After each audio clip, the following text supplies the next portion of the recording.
Hello and welcome to another edition of Mailbag.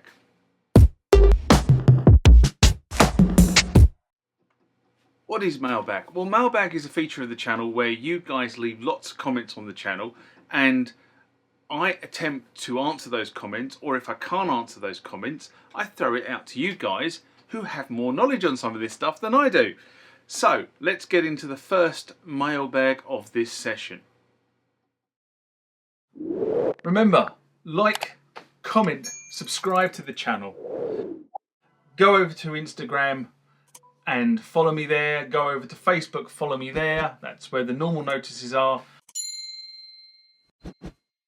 And consider becoming a Patreon.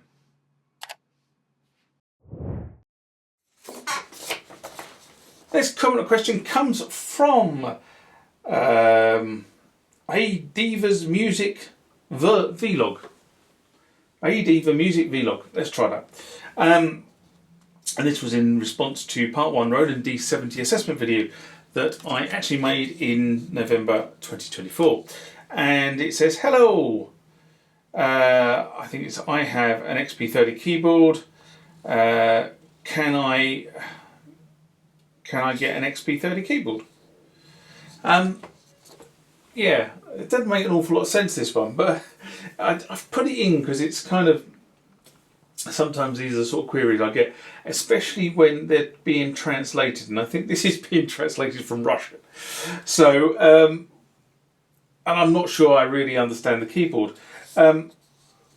So, the XP-30 is, I believe, the Roland XP-30 keyboard, and my understanding is that the XP-30 is a 61 note key.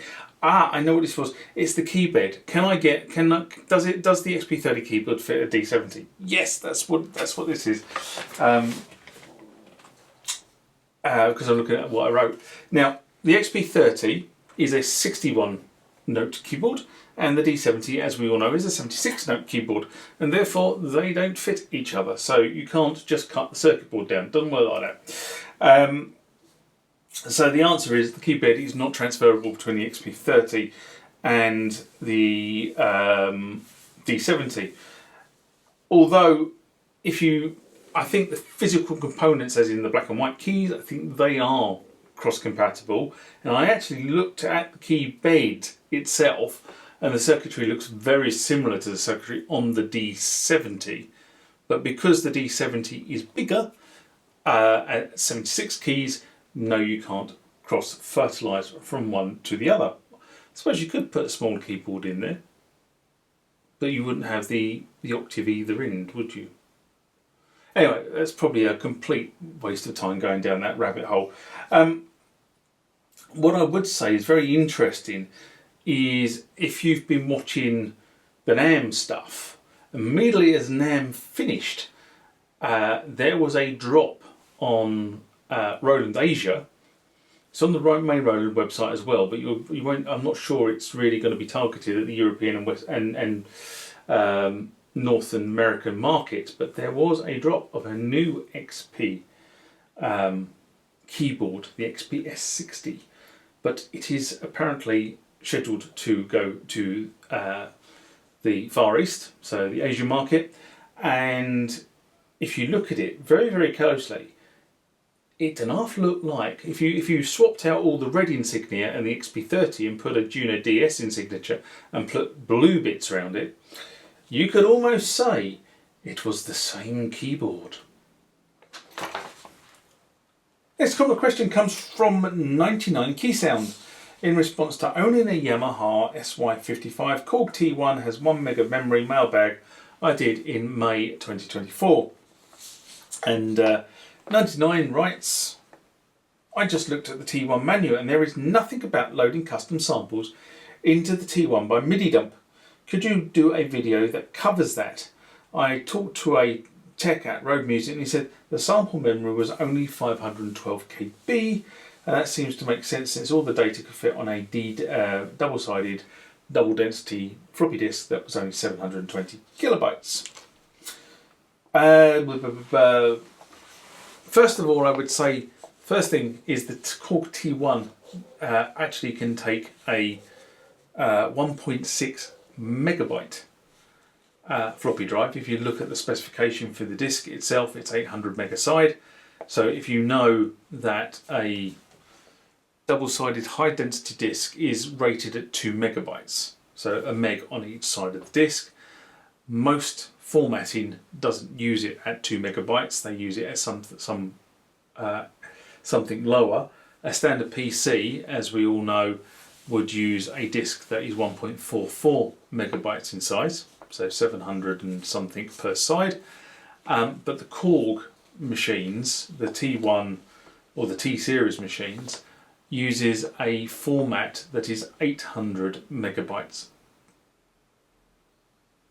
800K per side, which is 1.6 megabytes in total. So just the correction there.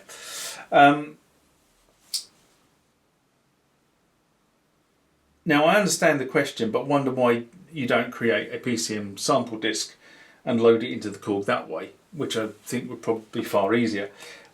Yes, you can do a sysx dump onto the machine. You use effectively the SDS mechanism, which stands for sysx dump standard, to load files into your Korg T1. But because the T1 is quite old, 1990, this transfer can take a long time if you're trying to send a megabyte of data.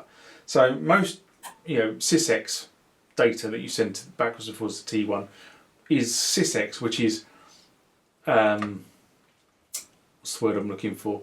It's kind of parameter data, not PCM data. When you start sending PCM data, it's a slightly different kettle of fish. And you can do the send PCM data, and if you look at the disk format standards for the Korg T1, you notice there are two different disk formats. One is kind of heavily PCM driven, and the other is more sequence and program driven. And you can create the PCM heavy one to do this. So just be aware of that. Now, I have to be honest with you and say I can't remember the last time I did this. So I had a chat with some friends of mine, and some of them said, well, you could be in for a long transfer window on some of this stuff. Somebody said actually it could be up to an hour. I'm not sure I believe that, but I have to be honest and say I haven't done this in a long while. I can't remember how long it took me last time. So I will probably try and put this on the backlog and do a video later this year that shows how to actually use SDS, because obviously you've got to set the keyboard up to receive it. It's not just a case of shoving it down the MIDI wire. Now the other thing is I actually put, and I will, if I can remember to do it when I edit the video, I will put this into the chat or into the description of the video. But there is actually a really good thread on one of the Korg forums, which I found extremely useful. And it's where a number of people actually discuss different software platforms they've used to extract and load the PCMs onto the Korg T1.